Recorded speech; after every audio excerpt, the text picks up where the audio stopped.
We'll also tonight continue our coverage of the ambulance issues in the city of Lockport. The situation has hit a real boiling point with members of the Common Council there. Last night, dozens of volunteer firefighters turned out to the meeting to express their concern. And today, there were so many EMS calls to the city, 4 volunteer departments had to respond in the span of a couple of hours. 2 on Your Side's Nate Benson has new developments from Lockport tonight.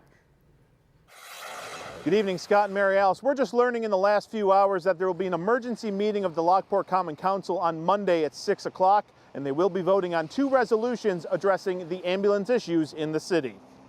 What caused the emergency meeting? South Lockport Fire Chief Chris McClune tells me that earlier this morning there were 4 different EMS calls in the city of Lockport that volunteer companies had to respond to because there wasn't a Twin Cities ambulance available.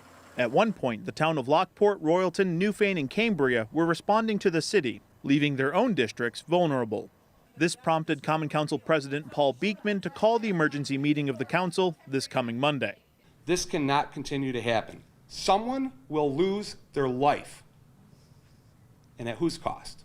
There will be 2 resolutions on the table when the Common Council meets. The first is approving the plan for the Lockport Fire Department to resume its ambulance service. The second is a resolution to enter an agreement with Mercy Flight EMS. Mercy EMS is offering 5 different options. They involve contracts with the company in the city that range between $80,000 up to $600,000 per year.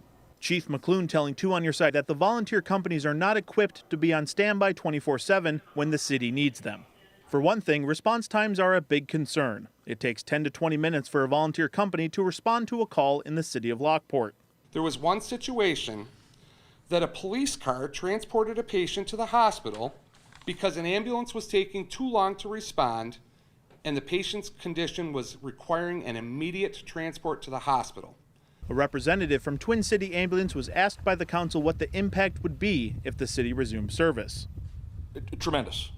You putting 2 ambulances back in service is the same thing as us putting an additional 2 ambulances in service. And on a given day, that could be 10–15% increase in resources for us. Twin City has pledged to continue supplemental service to Lockport if the city takes over as the primary. But as Alderman Barnard pointed out to me, nothing in writing right now guarantees that. And again, that emergency session of the Lockport Common Council will be right here at the Municipal Building on December 19th at 6 p.m. Reporting from the city of Lockport, Nate Benson, Channel 2 News.